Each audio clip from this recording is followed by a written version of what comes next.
Tomen asiento, hermanos. Vamos a continuar con nuestro estudio de la carta a los hebreos. Como hemos dicho, en muchas circunstancias y muchas situaciones, enseñando esta carta, el autor no es conocido humanamente, pero sí sabemos que el autor divino sí es conocido, es el Espíritu Santo.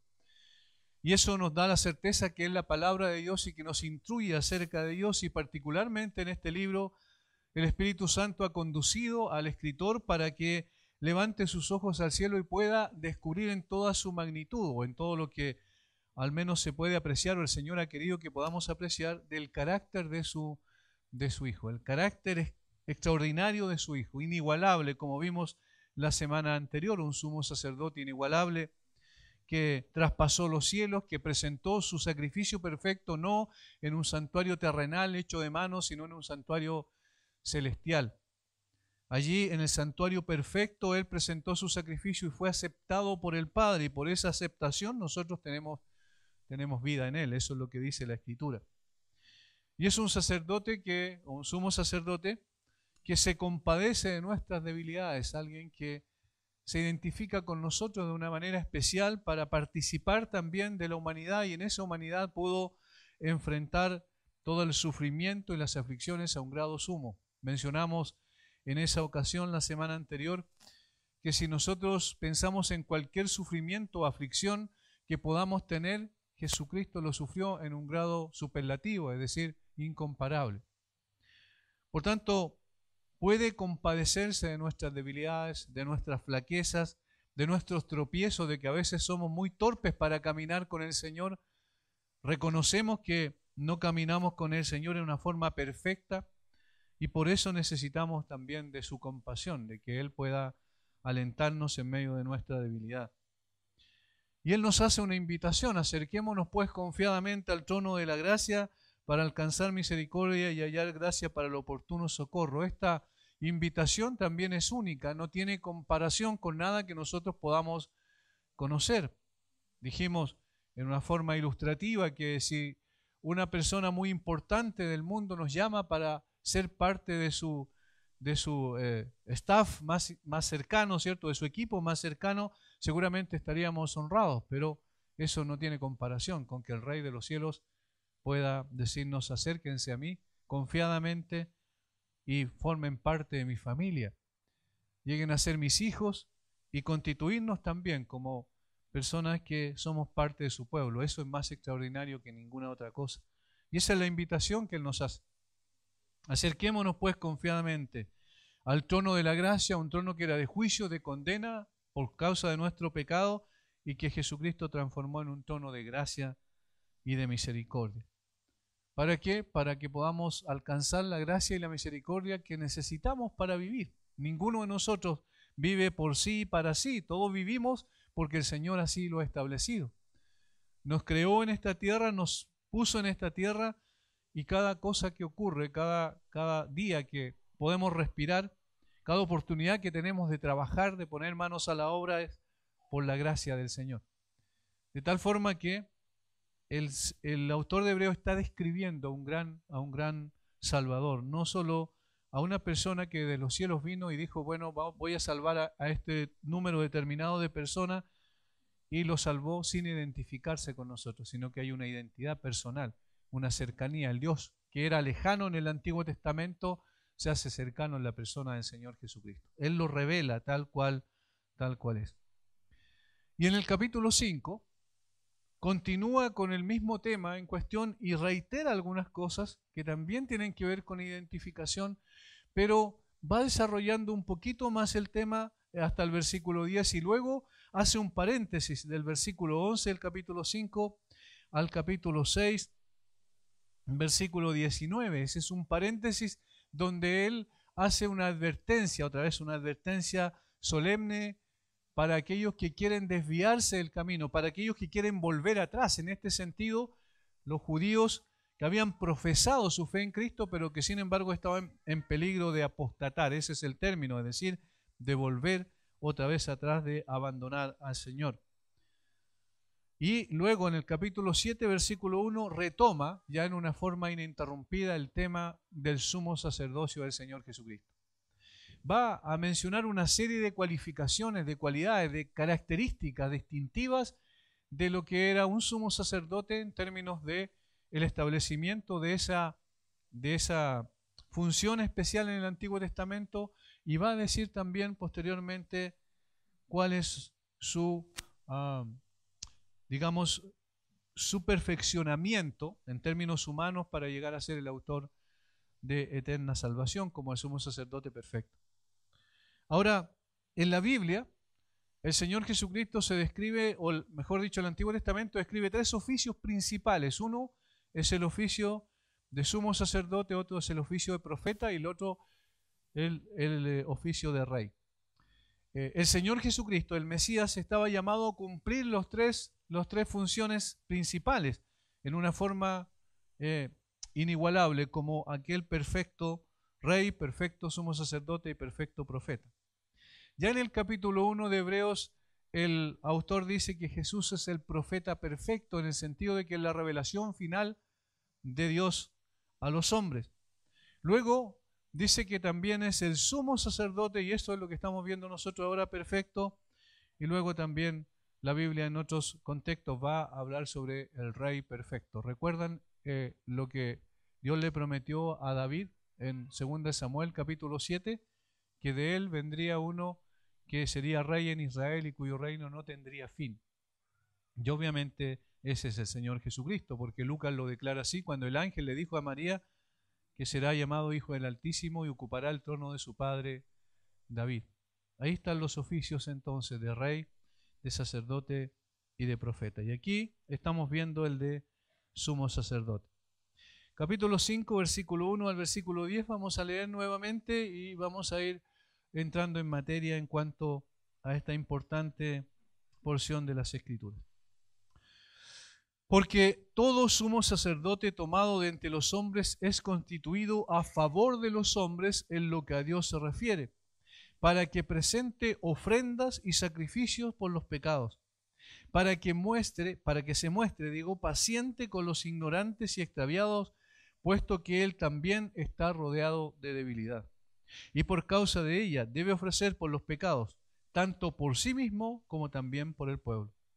Y nadie toma para sí esta honra, sino el que es llamado por Dios, como lo fue a Aarón. Así tampoco Cristo se glorificó a sí mismo, haciéndose sumo sacerdote, sino que el que le dijo: tú eres mi hijo, yo te he engendrado hoy, como también dice en otro lugar: tú eres sacerdote para siempre según el orden de Melquisedec. Y Cristo, en los días de su carne, ofreciendo ruegos y súplicas con gran clamor y lágrimas al que le podía librar de la muerte, fue oído a causa de su temor reverente. Y aunque era hijo, por lo que padeció, aprendió la obediencia. Y habiendo sido perfeccionado, vino a ser autor de eterna salvación para todos los que le obedecen. Y fue declarado por Dios sumo sacerdote según el orden de Melquisedec. Aquí hay tres cualificaciones de un sumo sacerdote, es decir, mirando hacia el Antiguo Testamento y hablando sobre la institución del sumo sacerdocio, el autor de Hebreos menciona tres cualificaciones. ¿Por qué escribe tanto en términos del Antiguo Testamento? ¿Por qué siempre mira las instituciones del Antiguo Testamento para luego hablar de Cristo? Porque todo lo que ocurrió en el Antiguo Testamento, la institución de sumo sacerdocio, de sacrificio, de profeta, tenían que ver con una persona.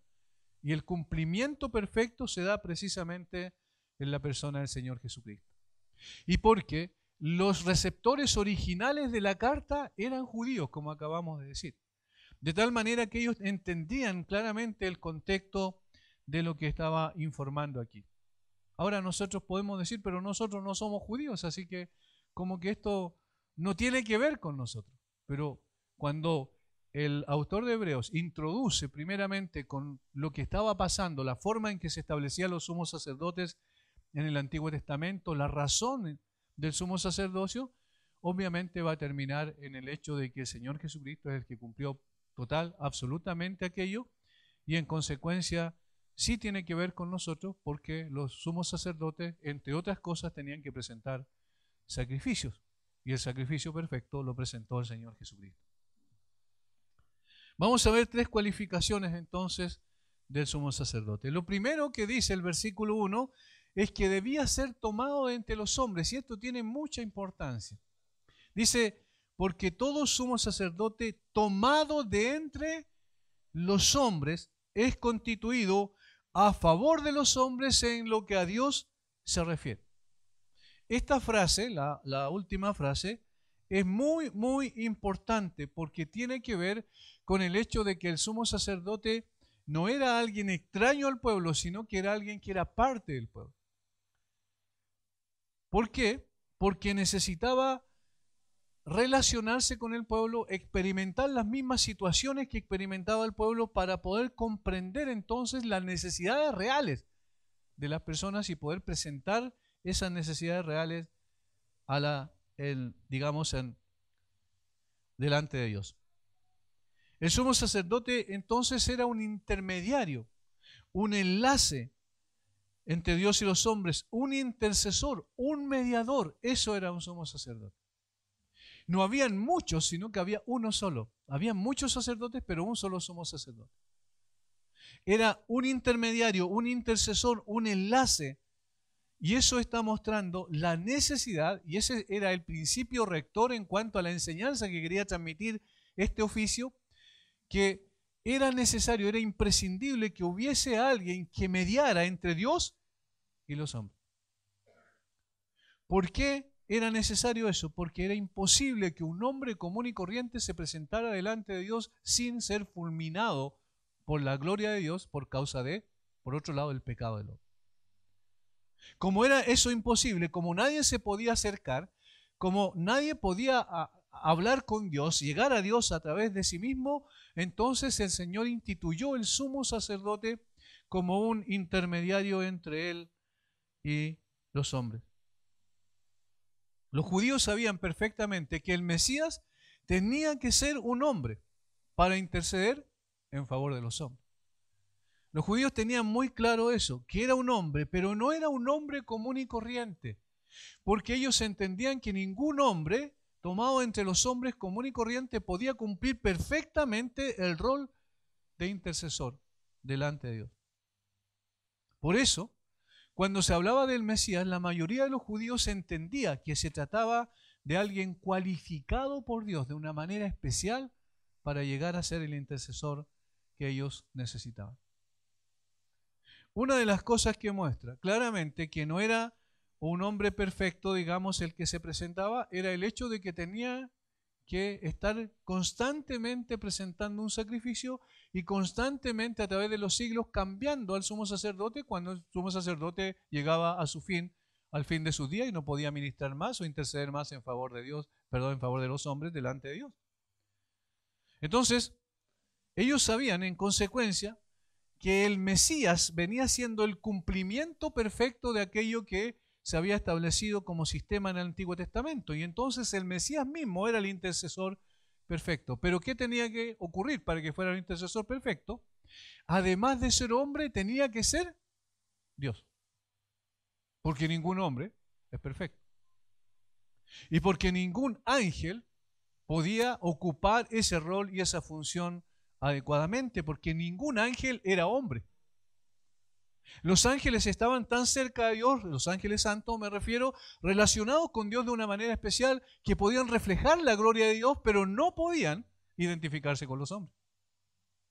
En consecuencia, el Mesías tenía que ser un hombre para interceder en favor de los hombres, pero al mismo tiempo tenía que ser Dios para cumplir perfectamente el rol que era imperfecto en el Antiguo Testamento, en el caso de los sumos sacerdotes. Por tanto, y este es el silogismo, se le denomina normalmente a esto, tenía que ser hombre para interceder por los hombres, pero tenía que ser Dios para interceder perfectamente por los hombres. Por tanto, si era Dios y debía ser hombre, tenía que encarnarse. Y aquí viene el concepto de encarnación. Es decir, tenía que llegar Dios a ser hombre. Y eso para los judíos, lo tercero, era completamente imposible. Ellos entendían ciertas cosas, pero no podían llegar a comprender cómo Dios podía hacerse hombre. Y por eso es que ellos rechazaron al Mesías. Una de las razones. A pesar de que lo vieron haciendo milagros extraordinarios, a pesar de que lo vieron teniendo autoridad sobre las las cosas naturales, sobre los poderes naturales, ¿cierto? Las leyes naturales, a pesar de que lo vieron dando vida a un muerto, porque ellos fueron testigos cuando él resucitó a Lázaro, no obstante, ellos no creyeron en él como el Mesías. Y de hecho, cuando el Señor Jesucristo dijo que podía perdonar pecados, cuando perdonó pecados del paralítico, ¿recuerdan? A ese hombre que lo pasaron por el techo, finalmente, y que él le dijo, hijo, tus pecados son perdonados. Ellos empezaron a cavilar en sus corazones diciendo, ¿cómo puede un hombre perdonar pecados? Y ellos dijeron, solo Dios puede perdonar pecados. Y tenían razón, solo Dios puede perdonar pecados. Pero ¿en qué fallaron? En ver que el que estaba delante de él era Dios. Entonces, cuando ellos consideraron eso, dijeron, este blasfema. Este blasfema. No puede ser que un hombre pueda perdonar pecados. Más adelante, cuando el Señor Jesucristo dijo también que Él era el Hijo de Dios, ellos lo quisieron apedrear. ¿Y por qué lo quisieron apedrear, dice Juan? Porque se hacía Hijo de Dios haciéndose igual a Dios, dijeron. Y eso es precisamente lo que Jesús estaba diciendo. Yo soy Dios. Pero yo soy Dios hecho hombre. Entonces, si hay una doctrina que molesta mucho al judío, es el hecho de que Dios se haga hombre, la encarnación. Y el autor de Hebreos ha venido hablando, como ustedes pueden apreciar en los capítulos anteriores, mucho sobre este hecho, de que Jesús es Dios y que Jesús es hombre.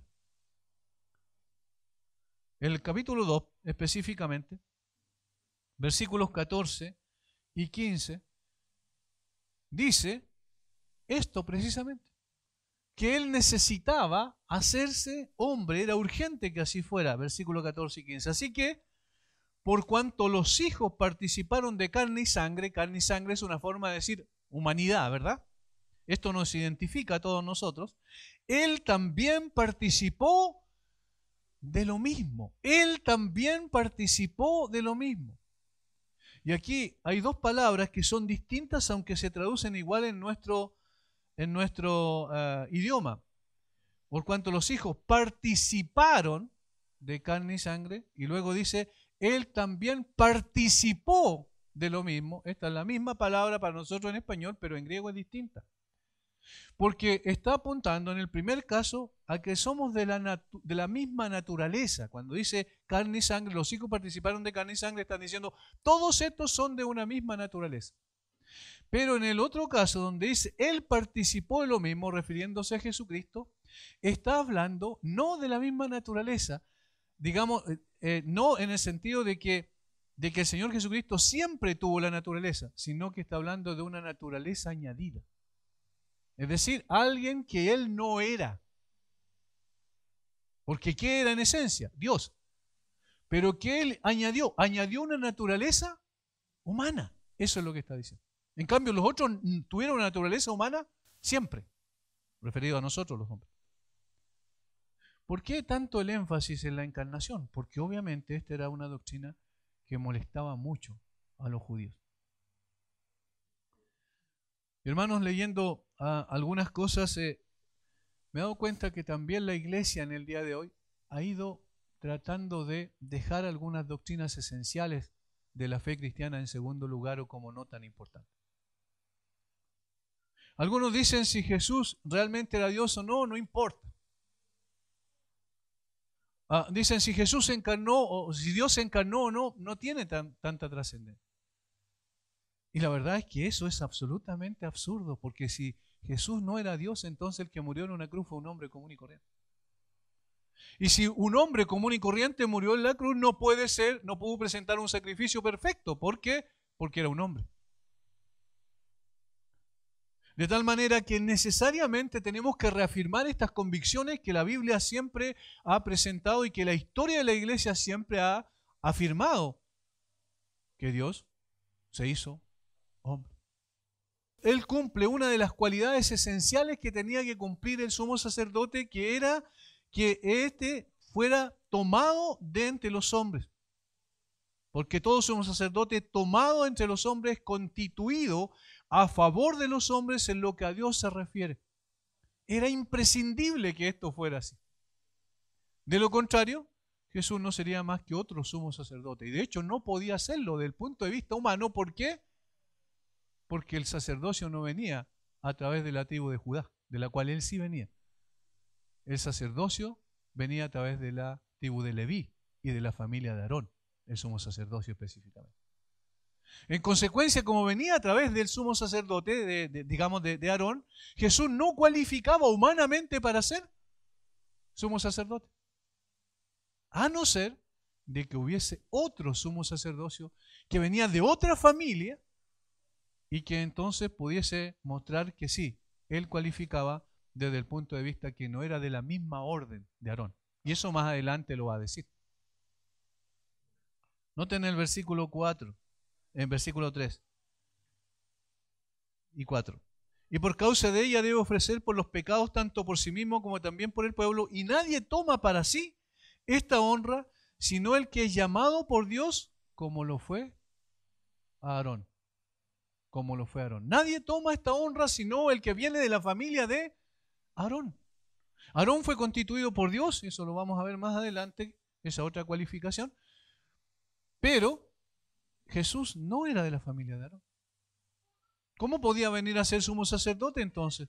Porque era un sumo sacerdote de otra calidad. Era un sumo sacerdote de la familia, más adelante va a decir, de Melquisedec. Recordemos, hermanos, que en el Antiguo Testamento se presenta a Dios como alguien distante, que no permitía que nadie se acercara a él, excepto el sumo sacerdote, y para eso instituyó este oficio. Solo el sumo sacerdote, y no siempre, sino solo una vez al año en el día del Yom Kippur o el día de la expiación. Que lo que hacía, como bien sabemos, era tomar el sacrificio que se presentaba en el altar del holocausto, tomar la sangre, llevarla en un pocillo, llegar al lugar santísimo y entrar al lugar santo, entrar al lugar santísimo, y allí sobre el arca del pacto, él rociaba 7 veces con su dedo sangre de ese sacrificio. Ahora, de esa manera entonces, el pueblo se acercaba a Dios a través del sumo sacerdote. Ahí está la necesidad de un mediador. Y presentaba entonces, que dice enseguida el versículo, presentar ofrendas y sacrificios por los pecados. Tenía que ser tomado entre los hombres para presentar ofrendas y sacrificios por el pecado. Por tanto, para que fuera un intercesor que se acercara al hombre, que acercara el hombre a Dios, debía ser un hombre para representar a los hombres delante de Dios, al mismo tiempo que debía ser Dios para representar a Dios entre los hombres. Juan Calvino, el gran reformador de Ginebra, dijo: era necesario que Cristo se hiciera un hombre real, pues al estar tan separado de Dios, de cierta forma estamos delante de Él en la persona del sacerdote, lo cual sería imposible si esto no fuese de nosotros. Así que pues que el Hijo de Dios tenga una naturaleza humana común como nosotros, no disminuye su dignidad, sino que la eleva para nosotros, porque Él es apropiadamente el que se necesitaba para reconciliar con Dios al hombre. Y aquí es donde el Señor Jesucristo explica el famoso dilema de Job. Y le llamo así porque es bien interesante lo que él dice en este libro precioso, que es una experiencia de sufrimiento y aflicción, como sabemos, pero sobre todo es una experiencia con Dios. Capítulo 9, versículo 32 y 33 de Job. Miren la desesperación que él manifiesta estando en la condición en la que estaba. Bien sabemos, murieron todos sus hijos, perdió todos sus bienes y finalmente perdió su salud y quedó en una condición deplorable, terrible desde el punto de vista físico, emocional y espiritual. Él estaba reventado en un sentido humano. Y estando en esa condición, además vienen amigos, y uno dice siempre, con estos amigos no necesitaba enemigos, ¿cierto? Porque en lugar de ayudarlo, lo aplastaban con sus elucubraciones, con sus reflexiones humanas. En el capítulo 9, versículo 32, es como un grito de desesperación que él eleva. Y dice, porque no es hombre, refiriéndose a Dios, no es hombre como yo para que yo le responda. No puedo responder a Dios. ¿Qué? ¿Cómo voy a hacerlo si yo soy un hombre? Él es Dios. Pero miren, y vengamos juntamente a juicio. Es decir, nos reunamos, nos juntemos y empecemos a hablar cara a cara como el hombre habla con el hombre. Es imposible porque Él es Dios. Pero en el versículo 33 es donde expresa todavía más profundamente su desaliento en este sentido. No hay entre nosotros árbitro que ponga su mano sobre nosotros dos. No hay entre nosotros árbitro. Árbitro es un mediador. No hay, dice Job. No hay entre nosotros árbitro. Y entonces, ¿qué puedo hacer? No tengo escapatoria. No puedo responder a Dios porque yo soy hombre y Él es Dios y Él no es hombre. Es urgente, es imprescindible. Eso es lo que está diciendo. La necesidad de que exista alguien que pueda colocar su mano sobre nosotros dos. ¿Quién? Él y Dios. Pero ¿quién puede colocar la mano sobre el hombre? El hombre. ¿Y quién puede colocar la mano sobre Dios? Dios. ¿Alguien más? No, nadie más. Nadie más. Ningún ángel podía colocar la mano sobre Dios. Es imposible. Ningún ángel podía colocar la mano sobre el hombre porque el ángel depende exclusivamente de Dios. Y no se identifica con el hombre. No tiene la naturaleza humana. ¿Quién podía hacerlo? Solamente aquel que fuera Dios y que fuera hombre. Y este grito desesperado de Job, donde dice, Él no es hombre como yo. No hay entre nosotros árbitro que ponga su mano sobre nosotros dos. No tengo esperanza. Este grito de desesperanza es el que el Nuevo Testamento dice, no, Job, hay esperanza. Hay esperanza porque precisamente yo envío a mi hijo. Y mi hijo, siendo Dios y siendo hombre, puede reconciliar al hombre con Dios. Por eso la necesidad de que Él se encarnara, por eso la necesidad de que Él fuera un hombre. De tal forma que el gran dilema de Job es respondido completamente a través de la persona del Señor Jesucristo. Y este es el mensaje del Evangelio. Este es el meollo del mensaje del Evangelio. Esta es la esencia del mensaje del Evangelio. Dios se hace hombre. Esto es extraordinario. Hermanos, es lo más maravilloso que hay. Estaríamos distantes de Dios todavía, bajo condenación absoluta, tal como dice Job después. Él tiene su vara sobre mí. Es decir, estoy siendo castigado y no puedo responder porque Él es Dios y yo soy hombre. Nosotros estaríamos en esa condición y seguiríamos diciendo como Job, no hay alguien que ponga su mano sobre mí y sobre Él. Pero Dios responde y dice, sí hay. Y nosotros somos beneficiarios de eso. Por eso es que no estamos solamente leyendo un libro que tiene que ver con un pueblo judío, el pueblo judío específicamente, un país tan pequeño y tan insignificante desde el punto de vista humano. No, estamos hablando de que este es el escenario de la redención. Estamos hablando de que Dios escogió un pueblo para traer a través de ese pueblo una persona, el hijo de Abraham, el hijo de David, que vendría a cumplir lo que ninguna otra persona podía cumplir. ¿Y qué es lo que tenía que hacer? Para que intercediera en favor de los hombres y presentar de esa manera sacrificios y ofrendas, dice. Establecidas por Dios en un sistema sacrificial, establecidas por Dios para que el hombre se acercara a Él, para que presente ofrendas y sacrificios por los pecados. Habían dos tipos de ofrenda en esencia, habían muchos tipos de ofrendas. Si ustedes leen Levítico van a ver una cantidad tremenda de ofrendas que se presentaban, pero habían dos esencialmente en cuanto a grupos de ofrendas. La primera eran ofrendas incruentas, la segunda era una ofrenda cruenta. Las primeras eran sin derramamiento de sangre, la segunda eran con derramamiento de sangre. Las primeras, las sin derramamiento de sangre, era cualquier ofrenda que una persona voluntariamente presentara al Señor. Voluntariamente, porque ese es el concepto de ofrenda en el Antiguo Testamento y en la Biblia en general. Alguien presentara voluntariamente. Y podían ser, algunas personas presentaban, por ejemplo, los reyes cuando iban a la guerra y tomaban el botín de sus enemigos, lo presentaban como ofrenda a Dios.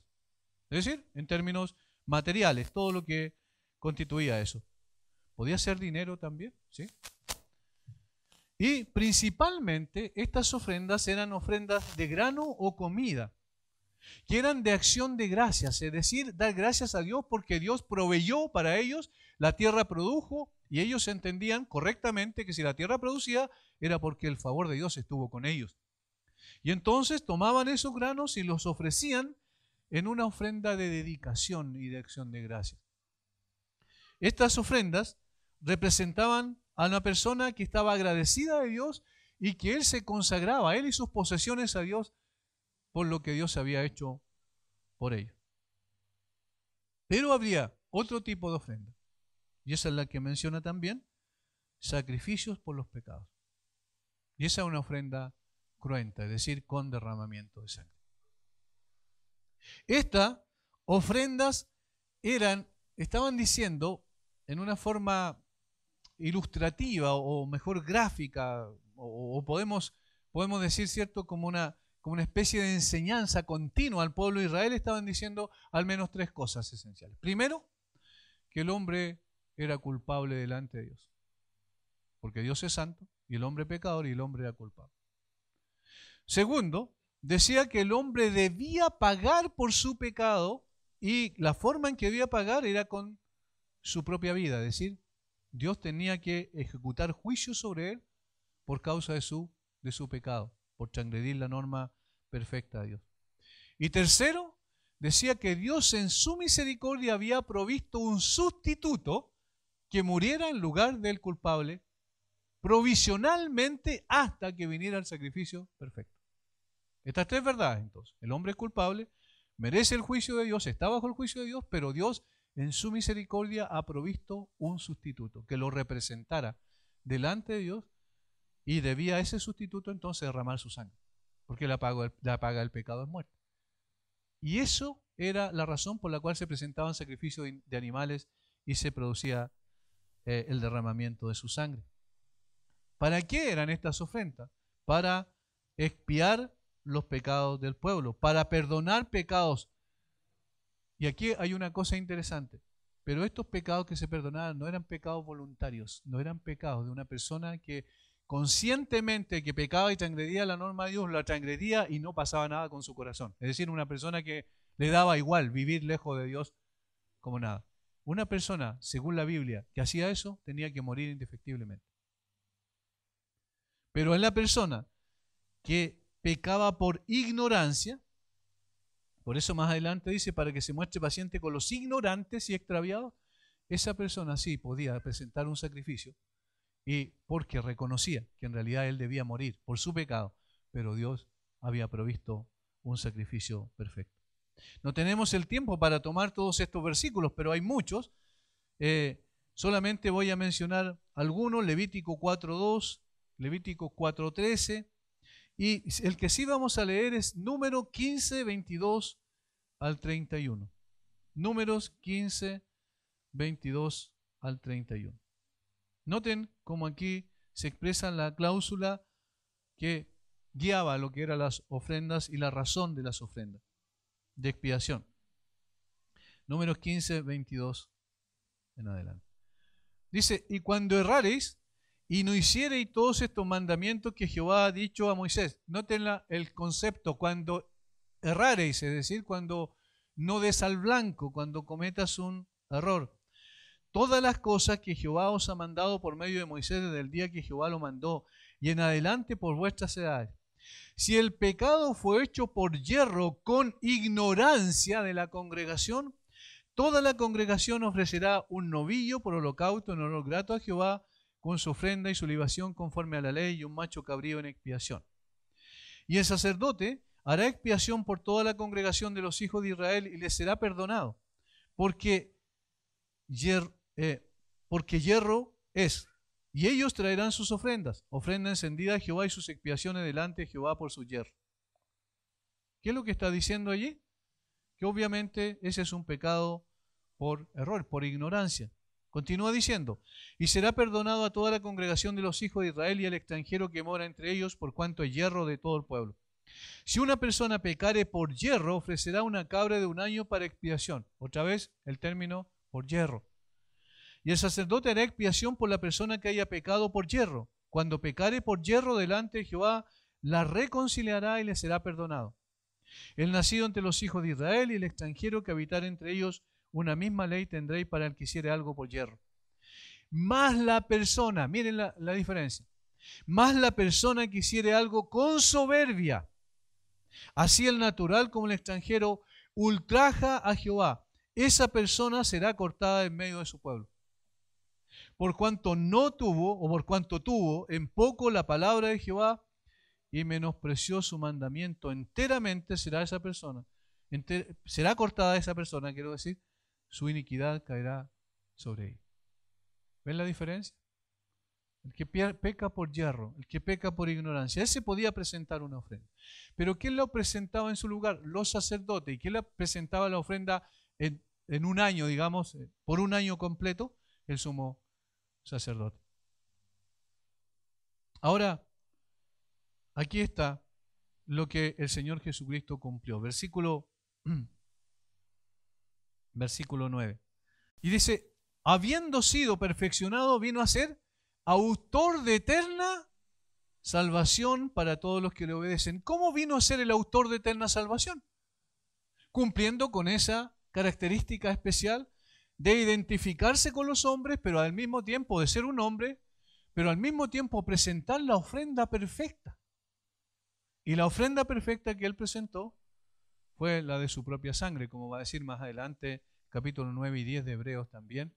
No con sangre de machos cabríos, sino con su propia sangre, para poder perdonar nuestros pecados. Por eso pudo ser el autor de eterna salvación, por el sacrificio de sí mismo. En segundo lugar, tenía que identificarse con los hombres en sus debilidades, versículo 2, para que se muestre paciente con los ignorantes y extraviados, puesto que él también está rodeado de debilidad. Para que se muestre paciente con los ignorantes y extraviados, puesto que él también está rodeado de debilidad. ¿Por qué tenía que ser tomado entre los hombres? Porque él tenía que identificarse plenamente con las debilidades de los hombres. ¿Y quién se puede identificar con las debilidades de los hombres? Un hombre. Eso era muy lógico. Entonces el sumo sacerdote tenía que estar consciente permanentemente de que él no era más que un hombre, y como un hombre, entonces él también estaba sujeto a todas las aflicciones, dificultades, tentaciones que las otras personas también estaban expuestos. Debe haber vivido, debe haber pasado por las experiencias humanas para sentir empatía con los hombres que él representa delante de Dios. Por eso, debe presentar ofrenda y sacrificio por sí mismo, dice el versículo 3. Y por causa de ella debe ofrecer por los pecados tanto por sí mismo como también por el pueblo. Este intercesor que Dios había escogido, no obstante, que de entre los hombres, no obstante, era un hombre y como tal estaba también sujeto a las dificultades. Había experimentado en sí mismo las aflicciones que todo hombre experimenta. Y aquí se usa una palabra excepcional. Esta es una palabra maravillosa que utiliza el autor de Hebreo inspirado por el Espíritu Santo. Cuando dice aquí, para que se muestre paciente, esta palabra, con los ignorantes y extraviados, paciente, tiene un sentido mucho más profundo que el que nosotros tenemos en nuestro lenguaje. Esta palabra en griego es un término medio entre un pesar extravagante y una indiferencia extrema. Es decir, está entre dos reacciones naturales de los hombres. Cuando alguien hizo algo mal, cuando alguien particularmente nos hizo algo mal, ¿cómo reaccionamos nosotros? Con rabia, con enojo. Esa es una de las expresiones naturales del corazón humano. Cuando alguien hizo algo mal, por ejemplo en el contexto de la iglesia, y nosotros decimos, pero ¿por qué hizo lo que hizo? Podemos reaccionar de dos formas. Podemos reaccionar diciendo, bueno, en realidad él debe recibir el castigo que merece. O podemos decir, no importa, todos somos hombres, no hay problema. No sé si se están fijando en los dos problemas que hay aquí. El problema número uno, que es condena. El segundo problema es que es indiferencia. Da igual, no hay problema. ¿Entienden que esos son dos extremos que la Biblia no manda precisamente que nosotros estemos en ninguno de esos dos extremos? Entonces, esta palabra es un punto medio entre estas dos reacciones naturales del hombre. Está describiendo a una persona que no explota de ira y tampoco es indulgente. En otras palabras, no dice, bueno, solo condena, o no dice, bueno, no pasa nada, no hay problema, no te preocupes, esto es parte de todos nosotros. Cuando es la segunda opción, el apóstol Pablo es muy claro en 1 Corintios 5 y le dice a la congregación que ellos no debieron ser indulgentes con aquel hombre que pecó, que incluso el pecado era tan grande que ni los gentiles, los paganos habían vivido de esa manera, que el hombre, el hijo, tenía a la mujer de su padre. Obviamente no era su madre, ¿cierto? Pero era la mujer de su padre, dijo, la tenía como mujer, él también. Y entonces dice, no puede ser que ustedes hayan sido tan indulgentes en eso. Ustedes son culpables de indulgencia. Pero al mismo tiempo, el hecho de que el sumo sacerdote fuera hombre, tenía que decir, yo también estoy sujeto a este tipo de cosas. Y yo también puedo caer en este tipo de cosas.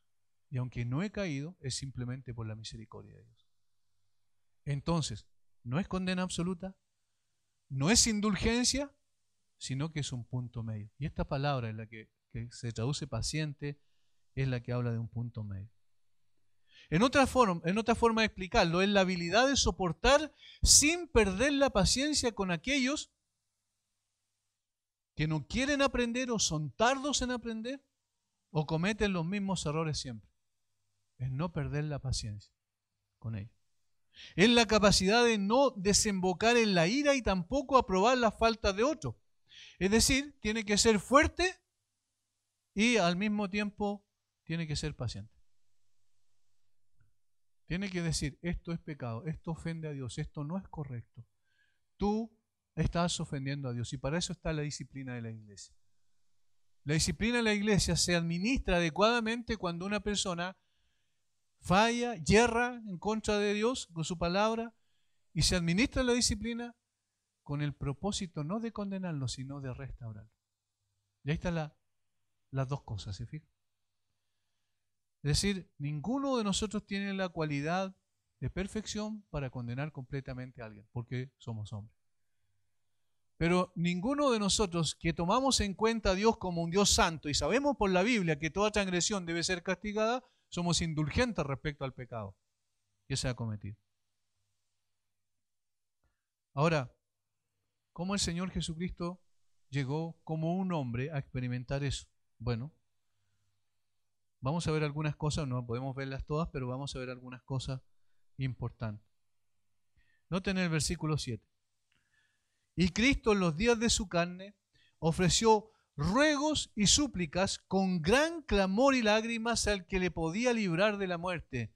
Fue oído a causa de su temor reverente. Fíjense lo que está diciendo ahí. Yo quiero que entiendan muy bien cómo el Señor Jesucristo sí cumplió perfectamente con esta cualidad que se requiere al sumo sacerdote. Dice, en los días de su carne, allí está refiriendo, ¿cierto?, a su humanidad, a su encarnación, cuando fue un hombre, ofreciendo ruegos y súplicas con gran clamor y lágrimas al que le podía librar de la muerte. Y aquí está hablando de la oración que el Señor levantó al cielo a su Padre. ¿De qué específicamente? ¿De qué evento en la vida de Jesús está hablando específicamente? Del huerto de Getsemaní. Está hablando de esa oración en específico, porque la palabra que utiliza allí y que se traduce como clamor es mucho más que una oración. Es un grito. Y es una persona, no sé si les ha pasado o han visto quizás la experiencia de alguien que no quiere gritar, pero el dolor es tan grande que se le escapa un grito. Como que está ahí en la garganta. Nosotros decimos, tenemos un nudo en la garganta y luego al final le sale un grito de desesperación. Esa es la palabra clamor. Entonces está apuntando al huerto de Getsemaní. Está diciendo que el Señor con ruegos y súplicas, con gran clamor, es decir, gritando en forma desesperada al Padre, está pidiendo que le libre de la muerte. Ahora, no librarle de la muerte física, sino que está pidiendo al Padre que le libre de la muerte en sí, como naturaleza, para que Él pueda otra vez levantarse entre los muertos y vencer la muerte en ese sentido. Pero qué interesante es esto, porque está diciendo, miren, si hay alguien que puede, sí, identificarse plenamente con los hombres, es precisamente el Señor Jesucristo. Porque nadie pudo ver el pecado como Él lo vio en Getsemaní y sentir el dolor tan grande que significa la maldad inherente del pecado sin ningún tipo de reacción. No, Él reaccionó. Él sufrió como un hombre algo que nosotros no podemos ni siquiera poder llegar a entender. Cuando estuvimos allá en Israel y en el Monte de los Olivos, particularmente en lo que se supone era el huerto de Getsemaní, digo se supone porque habían muchos lugares que podían ser, pero hay un lugar que dicen este fue el huerto de Getsemaní. Cuando llegamos ahí, y habiendo yo enseñado Mateo, ¿recuerdan? Cuando enseñamos esa serie rumbo a la cruz, en el desarrollo de Mateo, los días jueves, allí uno puede meditar un poco, detenerse a pensar en lo que significó para el Señor Jesucristo. Puede atisbar algunas cosas, algunos rayos de luz que puede tener allí respecto a lo que pasó, pero no puede entender completamente, porque solo el que experimentó eso puede entenderlo de una manera cabal. El Señor Jesucristo no solo vio el pecado tal como es, sino que también vio el juicio del pecado tal como es. Y como dice Jonathan Edwards, es como si Él estuviese delante del infierno, mirando lo que era el infierno y decir, eso es lo que yo tengo que pasar para salvar a estos hombres a los cuales represento. De tal manera que el Señor Jesucristo puede, y no solo puede, sino que se identificó con nosotros de una forma plena y completa, total, como somos sacerdotes. Y en consecuencia, también puede ser el autor de eterna salvación, como dice más adelante. Ahora, el último término, que podríamos haberlo puesto en el primero, pero estamos viendo cronológicamente lo que está escrito acá. La tercera cualidad es que tenía que ser llamado o nombrado o escogido por Dios.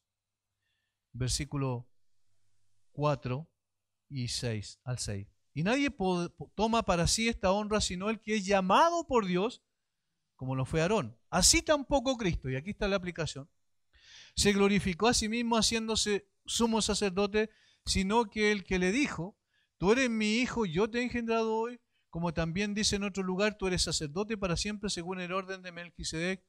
Este es el que lo nombró, que lo denominó, que lo escogió para que fuera sumo sacerdote. Ese es el sentido.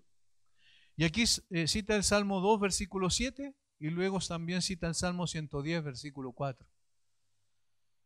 Para poder mostrar que lo que decía el Antiguo Testamento lo cumple perfectamente el Señor Jesucristo. ¿Cómo? En el sentido de que no fue que el Señor se haya nombrado a sí mismo sumo sacerdote, sino que Dios lo escogió como sumo sacerdote.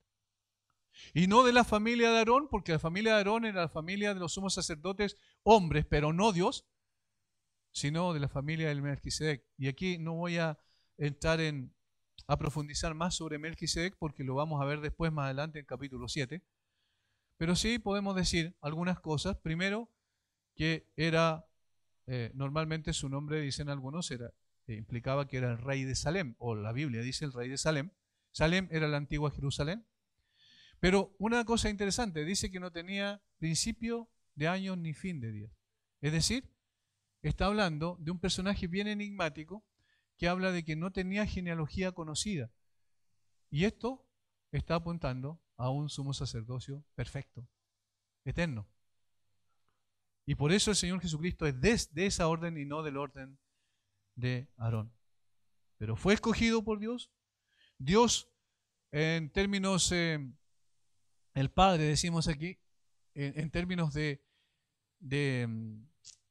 cómo lo públicamente, ¿cierto?, lo declaró como hijo de Dios. Está ahí en el capítulo 4, versículo 1 al 11 de Mateo, capítulo 4, versículo 1 al 13 de Lucas.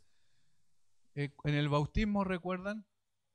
Dice, o sea, en la tentación, el diablo quiso tentarlo y le dijo, si eres hijo de Dios. ¿Por qué el diablo dice eso en el capítulo 4, versículo 1 de Mateo? Porque recién había ocurrido lo del bautismo. Y en el bautismo, ¿qué había sucedido? El Padre había dicho, este es mi Hijo amado, en el cual tengo complacencia. Entonces, por eso el diablo después toma ¿sí que eres hijo de Dios? ¿Ven cómo viene la tentación? Demuestra, en otras palabras, que es hijo de Dios.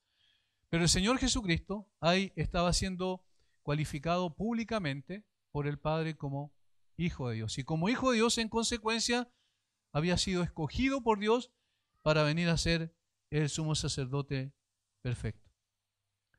Ninguna persona en el Antiguo Testamento podía tomar la función de sumo sacerdote porque él así lo quería. No había elección, como muchas veces se hace en la iglesia de hoy, elección democrática para elegir al sumo sacerdote. No había elección democrática. No había pregunta al pueblo, a ver, ¿cuál creen ustedes que debe ser? No, no era así. Dios lo escogía. Y, de hecho, cuando algunos pasaron a llevar eso, ¿qué es lo que pasó? El Señor emitió juicio durísimo. Los hijos de Coré se levantaron y dijeron, ¿y por qué un intercesor como Moisés y Aarón, acaso nosotros no podemos? Y entonces el Señor trajo juicio. Eso está en Números 16. Luego, Saúl encontró que se demoraba mucho para presentar ofrendas a Samuel. ¿Y qué es lo que hizo él? Él tomó el rol de sacerdote y presentó una ofrenda. ¿Y qué pasó? El Señor le quitó el reino. Luego tenemos a Usías, un gran rey. Alrededor de 52 años reinó y fue uno de los mejores reyes de Judá. ¿Pero qué hizo? Un día entró a quemar incienso al santuario. ¿Y qué pasó con él? Él quedó leproso, ¿recuerdan? Hasta su muerte. Es decir, nadie usurpa una función que no le corresponde, porque Dios es el que escoge. Y exactamente en el día de hoy en la iglesia, hermanos, no es que uno se autocalifique como pastor. Si no fue llamado por Dios, entonces un impostor. Es decir, no hay una autocalificación. ¿Saben qué? Yo voy a ser pastor. ¿Y cómo sabes que vas a ser pastor? Tienes que tener un llamado de Dios. Porque necesitas entender que no estás haciendo una labor que tiene que ver con simplemente una labor humana, sino que es una labor a la cual Dios te llamó para que lo honraras a Él. Por eso Jesús,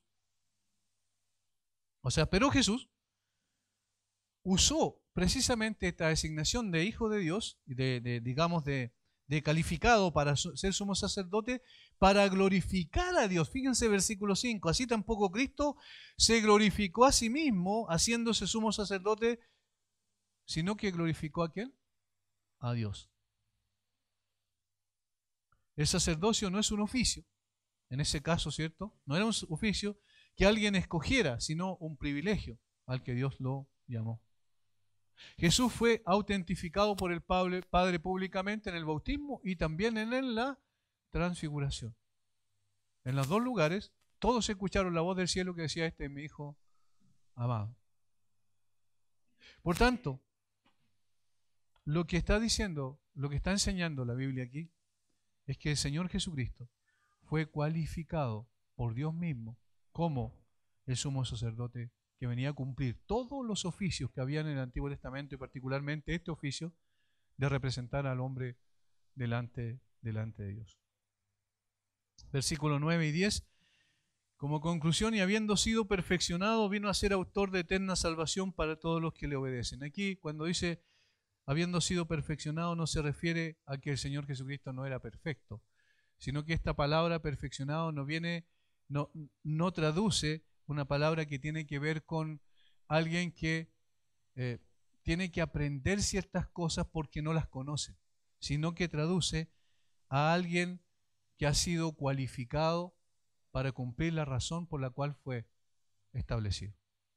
Entonces, lo que está diciendo aquí, que el Señor cumplió perfectamente las cualidades para ser autor de eterna salvación para todos los que le obedecen. Y ahí habla de la fe. Y fue declarado por Dios, otra vez, sumo sacerdote según el orden de Melquisedec. Hermanos, tenemos un problema, creo, muchas veces los creyentes en la iglesia Y es el hecho de conocer muchas cosas sobre la salvación y conocer tan pocas cosas sobre el Salvador. Es tan importante conocer al Salvador como la salvación, porque sin Salvador no hay salvación. Y porque en la medida en que conozcamos más el carácter de nuestro Salvador, más vamos a valorar nuestra salvación. Lo que Cristo hizo por nosotros está relacionado directamente por lo que Cristo es. Necesitamos profundizar más en el conocimiento de Él y esto nos da una tranquilidad mayor para vivir también. Mayores certezas y mayores confianzas a pesar de las situaciones difíciles que podamos enfrentar como sociedad. Tenemos a un Salvador tremendamente grande y glorioso que no nos condena completamente porque puso a su Hijo en nuestro lugar y que es paciente con nosotros cuando caemos porque Él nos quiere restaurar todas las veces que sea necesario. Por tanto, el pecado no tiene excusa, pero al mismo tiempo que no tiene excusa, la misericordia y la gracia de Dios es siempre más abundante que el pecado para con los que le temen. Que el Señor nos guíe, nos ayude, nos fortalezca y nos anime a conocer mucho más profundamente a este nuestro gran y glorioso sumo sacerdote. Una vez más, Señor, solo podemos elevar nuestra oración de gratitud a ti. Tú eres el Señor, tú eres maravilloso. Tus expresiones, las expresiones de tu carácter en tu palabra, Señor, son tremendamente lindas, hermosas, Padre. A veces miramos a la sociedad para encontrar un parámetro para poder medir o alguien que sea un referente para nosotros. A veces, Señor, equivocadamente ponemos la mirada en hombres cuando nuestra mirada debe estar puesta en el autor de nuestra salvación. Nadie pudo amarme como Cristo, dice una canción, y efectivamente nadie nos pudo amar como tú. Si alguien busca un amor duradero, permanente y trascendente, solo Cristo se lo puede dar. Oramos, Señor, para que si hay alguien que no conoce tu nombre hoy pueda ir a los pies de Cristo en arrepentimiento y fe. Nosotros no podemos convencer ni fuimos llamados a eso, solo presentamos delante de ti a estas personas y que en tu gracia tú, Señor, le lleves a tus pies.